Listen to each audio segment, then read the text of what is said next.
President Biden ignoring questions from reporters once again and even dissing them out loud as they were shuffled out of the room by his staffers. Mr. President, you've talked. Thank you very much. We need you guys to move. Thank you very much. Please. Thank you. Among the only press in the world that does this. Seriously. Joe Concha, author of the new book, Come On, Man, The Truth About Joe Biden's Terrible, Horrible, No Good, Very Bad Presidency, joins us now. Joe, does that Joe not get that there has never been a president more coddled by the press in the history of our republic? And, oh, by the way, he himself is hiding Biden. Yeah, if Biden's predecessor had whined like that, the fainting couch store would run out of fainting couches from the press, like, oh my gosh, that's an attack on us. What do you mean we can't ask questions? We need access to the president. I know. Jim Acosta would be in therapy for a week if Biden said that. This is a president, to your point, who's more scripted, more hidden from the press than any in the television era. You know, he's done 0 live television interviews this year. He did 2, one with NBC, one with CBS. Those were what's called pre-tapes. Why is that? So they can present it as a package afterwards. You don't get to see in real time him trying to answer questions, and maybe some embarrassing moments were left on the edit room floor. Overall, Biden has done 3 solo press conferences this year. You know how many Donald Trump did in his final year in office? 35. Yeah. I believe it's about 12 times as much. And why is Biden hiding?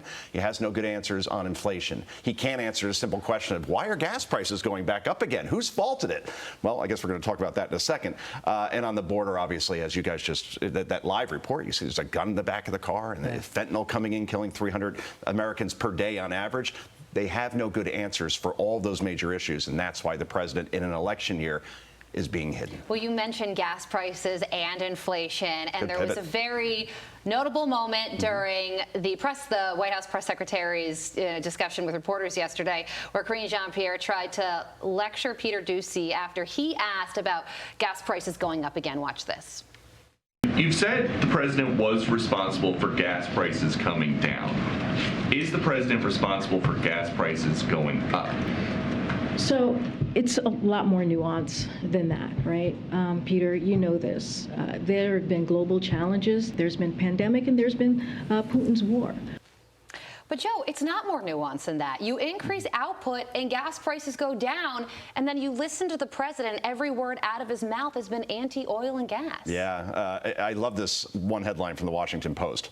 As gas prices rise, Biden administration puts oil companies on notice. I saw that this morning. Right. I think that's playing defense for the administration. When, look, as you said, we tapped the oil reserves to the point where it brought down prices a little bit. And then the White House takes an end zone dance and says, see, we've lowered gas prices faster than any in a decade. That's like me gaining 50 pounds.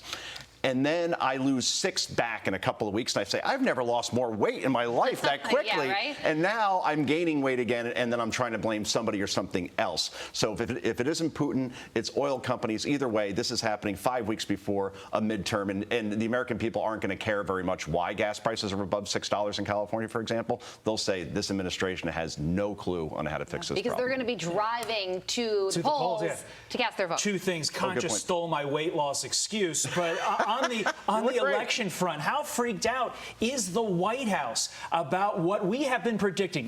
And the OPEC meeting. And the OPEC meeting. We've been predicting that in the month leading up to the election, and we're there now. We're 5 weeks out that this would happen. How freaked out are they? I guess the fist pump with the Saudi king didn't work very well, right? Yeah, they are extremely freaked out because they have no bumper sticker. They can't run on anything positive, so they deflect either to blaming oil companies or making this midterm a referendum on Donald Trump, the guy who hasn't been in office for 22 months. Go figure. Go figure. Joe, sources tell me you have a new book. I do. Please go pick up a copy of Joe Concha's new book, and if I could say the title one more time. Yes, it's long.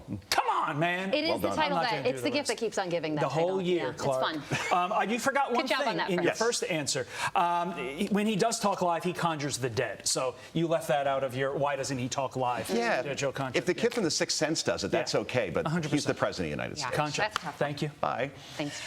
I'm Steve Doocy. I'm Brian Kilmeade. And I'm Ainsley Earhart. And click here to subscribe to the Fox News YouTube page to catch our hottest interviews and most compelling analysis.